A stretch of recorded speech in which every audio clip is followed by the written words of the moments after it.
दोस्तों, प्रधानमंत्री नरेंद्र मोदी पर पूर्व प्रधानमंत्री डॉक्टर मनमोहन सिंह की बोली हुई बात क्या सही साबित हो रही है? ये बात मैं क्यों उठा रही हूँ दोस्तों? ये बात मैं इसलिए उठा रही हूँ क्योंकि शशि थरूर ने विदेश जाकर एक ऐसा बयान दे दिया है जो राजनीतिक तौर पर पीएम के लिए देश के अंदर बहुत बड़ी मुसीबत बनने वाला है। दोस्तों, शशि थरूर जो अमेरिका गए हैं भारत के डेलीगेशन के साथ, वो विपक्ष के नेता के तौर पर ही गए हैं, लेकिन भारत के रिप्रेजेंटेटिव प्रतिनिधि के तौर पर गए हैं। और उनका उद्देश्य वही है जो तमाम रिप्रेजेंटेटिव का है, दुनिया भर में जाकर बताना कि ऑपरेशन सिंदूर हमने क्यों किया और पाकिस्तान कैसे दशकों से भारत में आतंकवाद प्रायोजित कर रहा है। लेकिन इस बीच शशि थरूर ने की जुबान से एक बात निकल गई। उन्होंने जो बात बोली बड़े कॉन्फिडेंस से बोली, और दोस्तों उनकी इस बात को हमें भरोसा भी करना पड़ेगा क्योंकि वो भारत के रिप्रेजेंटेटिव के तौर पर विदेश में बोल रहे हैं। लेकिन उनकी इस बात पर कई सवाल अब मोदी पर खड़े हो गए हैं। अगर आप चाहें विस्तार से मेरा ये वीडियो देख सकते हैं, लेकिन अगर आपने नहीं देखा है तो मैं जल्दी जल्दी आपके सामने वो बात रख देती हूँ। दरअसल विदेश में शशि थरूर ने कहा, 2015 के जनवरी में भारत के पठानकोट में एयरबेस पर हमला हुआ। उससे ठीक पहले हमारे प्रधानमंत्री ने पाकिस्तान जाकर एक गुडविल विजिट की थी। उस वक्त पाकिस्तान के पीएम नवाज शरीफ का जन्मदिन था और उनकी पोती की शादी। उन्होंने काफी गिफ्ट्स भी दिए, लेकिन उसके बाद जब यह हमला हुआ तो वो इतने आश्चर्यचकित हुए कि उन्होंने नवाज शरीफ को खुद फोन किया और कहा, क्यों ना आप हमारे साथ इस जांच में हाथ बढ़ाएं, यानी कि सहयोग दें, साथ आएं। और इसके बाद पाकिस्तान के दल को पठानकोट बुलाया गया। अब थरूर के इस बयान को कांग्रेस ने मुद्दा बना लिया है। कांग्रेस केरला के इस ऑफिशियल सोशल मीडिया हैंडल से कहा गया, अगर मोरारजी देसाई ने पाक राष्ट्रपति को फोन करके हमारे रॉ एजेंटों को मरवा दिया तो मोदी ने हमारे पठानकोट एयरबेस पर आईएसआई को आमंत्रित किया, जो इतिहास में पहली बार हुआ। यही कारण है कि आईएसआई मोदी को प्रधानमंत्री के रूप में पसंद करती है। किसी ने भी देश को इतना निराश नहीं किया। जब देशद्रोह राजनीति बन जाता है तो चुप्पी देशभक्ति नहीं रहती। ये बात शशि थरूर बता रहे हैं ऑन रिकॉर्ड कि मोदी ने फोन किया नवाज शरीफ को पठानकोट आतंकी हमले के बाद और कहा कि जो जांच हम कर रहे हैं पठानकोट एयरबेस की, आप आइए, अपने दल को भेजिए और हम इस पूरे के पूरे मसले पर जांच मिलकर कराते हैं। लेकिन इसके बाद भी शशि थरूर एक बात बोलते हैं दोस्तों, मैं वर्ड टू वर्ड आपके सामने रख देती हूँ क्योंकि मैं इसका हिंदी अनुवाद नहीं करूंगी, क्योंकि अंग्रेजी और हिंदी भाषा ना अलग अलग है। इसका इंटरप्रिटेशन अलग हो जाएगा अगर मैं इसकी हिंदी में आपको बताऊंगी। इसके बाद अंग्रेजी में शशि थरूर बोलते हैं, imagine the horror of Indian military establishment with this idea that Pakistani investigators would come to Indian airbase. मतलब शशि थरूर ये कह रहे हैं कि इमेजिन कीजिए कि इंडियन मिलिट्री एस्टैब्लिशमेंट को क्या महसूस हुआ होगा, उनके मन में क्या होगा जब पाकिस्तानी इन्वेस्टिगेटर्स भारत के एयरबेस में आएंगे। दोस्तों, जब भारत ने पाकिस्तान की पूरी टीम को हमारे एयरबेस का दौरा करने की इजाज़त दी, दोस्तों उस वक्त डॉक्टर मनमोहन सिंह जीवित थे और उन्होंने एक बात बोली थी कि पठानकोट एयरबेस में पाकिस्तान के दल को बुलाना मोदी का ब्लंडर है। और दोस्तों, अब जो जानकारी निकल कर आ रही है, शशि थरूर जो बता रहे हैं विदेश में कि ये जो न्योता दिया गया था ये मोदी द्वारा ही दिया गया था। शशि थरूर को मोदी ने ही नवाज शरीफ को फोन किया था। दोस्तों, ये जो फैसला था ये बहुत ही रिस्की फैसला था क्योंकि लगातार डॉक्टर मनमोहन सिंह भी उस वक्त हम सबके बीच मौजूद थे और बहुत से विपक्षी नेता भी कह रहे थे कि यही तो पाकिस्तान चाहता है, आप उसे अपना मिलिट्री एयरबेस क्यों दिखा रहे हैं। लेकिन हुआ क्या, उसके बाद वो दल जो पाकिस्तान से आया था वो वापस पाकिस्तान गया और उस पलट गया। वो पाकिस्तान तो यही करता है हर बार, हमने तो किया ही नहीं, हमारे पास तो कोई साक्षी नहीं मिले, हमें तो कोई साक्ष्य नहीं मिले, ये तो इंडिया ने खुद ही किया है। उसके बाद जो हुआ सब इतिहास है, सब आप सब जानते हैं। फिर हमने सर्जिकल स्ट्राइक की, पाकिस्तान के घर में घुसकर उसको जवाब दिया, उसके आतंकी ठिकानों को नेस्तनाबूद किया। बट यहाँ पर पॉइंट शशि थरूर ने जो बताई है नई बात, वो ये बताई है कि मोदी ने खुद नवाज शरीफ को फ़ोन किया था।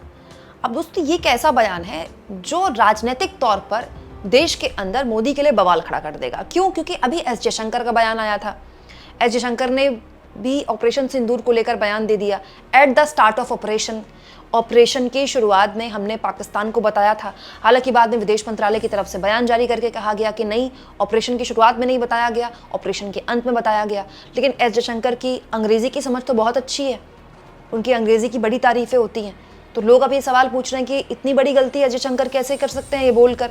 एस जयशंकर के इस बयान के बाद बीजेपी की फजीहत इसलिए भी हो गई कि पाकिस्तान के टीवी चैनल्स में उनके बयान चलने लगे कि देखिए ये तो खुद ही भारत के विदेश मंत्री कह रहे हैं कि ऑपरेशन सिंदूर की शुरुआत में ही हमने पाकिस्तान को बता दिया था। और उसके बाद जो फजीहत एस जयशंकर की हुई वो अभी तक हो रही है। उनको जयचंद कहा जा रहा है कांग्रेस द्वारा, उनको जासूस कहा जा रहा है, उनको धोखेबाज कहा जा रहा है। और राहुल गांधी लगातार सवाल पूछ रहे हैं कि किसने अधिकार दिया एस जयशंकर को इस तरह के बयान देने का। फिर उसके बाद राहुल गांधी ने ये पूछ लिया कि आपने ये जानकारी दी पाकिस्तान को, तो अब बताइए इसकी वजह से हमने कितने विमान खोए। तो ये एक बवंडर था जिसमें ऑलरेडी बीजेपी घिरी हुई थी और विपक्ष लगातार मारक प्रहार कर रहा था, वहीं प्रहार कर रहा था जहां बीजेपी को सबसे ज्यादा दुखता है।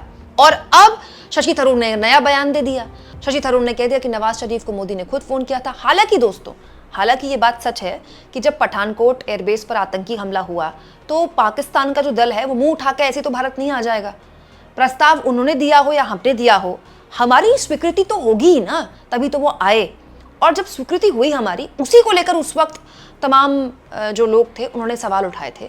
मुझे याद है उस वक्त संसद के अंदर राहुल गांधी ने भी ये मुद्दा उठाया था और राहुल गांधी ने ये भी कह दिया था कि सुषमा स्वराज से भी मोदी ने पूछा नहीं और वो बिना पूछे लाहौर चले गए। उस वक्त देश की विदेश मंत्री सुषमा स्वराज थी।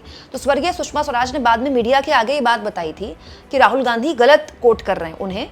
और सुषमा स्वराज ने भी कहा था कि मैं संसद के अंदर मौजूद नहीं थी, अगर मैं होती तो वहीं पर उन्हें जवाब दे देती, क्योंकि उस वक्त मोदी पहले अफगानिस्तान गए थे। अफगानिस्तान से जब वापस आ रहे थे, मतलब सुषमा स्वराज को उन्होंने बताया कि वो ऐसा कुछ सोच रहे हैं। तो सुषमा स्वराज ने ऑन रिकॉर्ड बोला है कि ये जो आप कदम उठा रहे हैं ये out of the box initiative है। ये ऑन रिकॉर्ड सुषमा स्वराज के शब्द हैं, out of the box initiative. और इससे मतलब उन्होंने तारीफ की थी मोदी के कदम की, गलत नहीं बोला था सुषमा स्वराज ने। लेकिन सुषमा स्वराज का ये वक्तव्य और उसके बाद शशि थरूर की ये बात बताती है कि लाहौर जाने का फैसला हो या फिर पाकिस्तान के दल को पठानकोट एयरबेस में बुलाना, दोनों फैसले इस सरकार ने सोच समझ के उठाए और इस सरकार के मुखिया यानी कि उस वक्त के प्रधानमंत्री मोदी ने सोच समझ कर उठाए। और उसका नतीजा क्या निकला, हमें क्या हासिल हुआ उससे। अब दोस्तों, राजनीतिक तौर पर ऑपरेशन सिंदूर को लेकर बीजेपी ये चाहती है कि वो उसका पॉलिटिकल माइलेज ले। अब मोदी आज मन की बात कर रहे हैं, मन की बात में वो ऑपरेशन सिंदूर की तारीफ कर रहे हैं। मोदी ने अभी बीकानेर में एक रैली की और कहा कि उनके जो रगों में खून नहीं दौड़ता है, गर्म सिंदूर दौड़ता है। बीजेपी देश के अलग अलग हिस्सों में तिरंगा यात्रा निकाल रही है। बीजेपी चाहती है कि उसको वही राजनीतिक लाभ मिले ऑपरेशन सिंदूर का जो राजनीतिक लाभ उसे सर्जिकल स्ट्राइक का मिला है। बट द पॉइंट इज, जो मैं पहले दिन से कह रही हूँ, ऑपरेशन सिंदूर का जब जब जिक्र होगा सीज फायर का। सीज फायर के बाद जिस तरह की बयानबाजी एस जयशंकर की तरफ से हुई, बीजेपी के अलग अलग नेताओं की तरफ से हुई, उसका भी जिक्र होगा। अब आप मत भूलिए, निशिकांत दुबे को लेकर भी मैंने आपको 2 दिन पहले एक खबर दिखाई। निशिकांत दुबे ने और बड़ी गलती कर दी। बीजेपी के सांसद निशिकांत दुबे ने एक पूरा एग्रीमेंट शेयर कर दिया और कहा कि 1991 में भारत और पाकिस्तान के बीच ये संधि हुई थी कि जब भी आप कोई मिलिट्री प्रैक्टिस करेंगे, मिलिट्री एक्सरसाइज करेंगे तो एक दूसरे को बताएंगे। तो हालांकि दोस्तों, इस पेपर को अगर आप पढ़ें तो आप खुद समझ जाएंगे पढ़कर कि ये मिलिट्री एक्सरसाइज के लिए, ये कोई मिलिट्री एक्सरसाइज थोड़ी थी। हम पाकिस्तान के आतंकी ठिकानों को खत्म कर रहे थे ना, उसके मिलिट्री बेसिस को निशाना थोड़ी बना रहे थे। तो क्या जरूरत थी बताने की।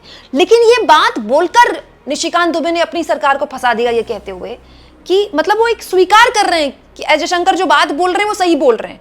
मतलब विदेश मंत्रालय के प्रवक्ता ने जो एस जयशंकर की बात का खंडन किया, उसका वो खंडन कर रहे हैं और ये स्वीकार कर रहे हैं निशिकांत दुबे कि एस जयशंकर तो बोल रहे हैं, वो सही बोल रहे हैं। भारत ने जो किया है वो तो जो एग्रीमेंट हुआ है भारत और पाकिस्तान के बीच, उसके बिना पर हो रहा है। तो ये जो कंफ्यूजन अलग अलग बयानों की वजह से पैदा हुआ है ना, वो बीजेपी के ऑपरेशन सिंदूर के सेलिब्रेशन में ना केवल खलल पैदा कर रहा है, बल्कि इस पूरे के पूरे ऑपरेशन को एक तरह से मतलब बहुत गलत छवि पैदा हो रही है देश के अंदर।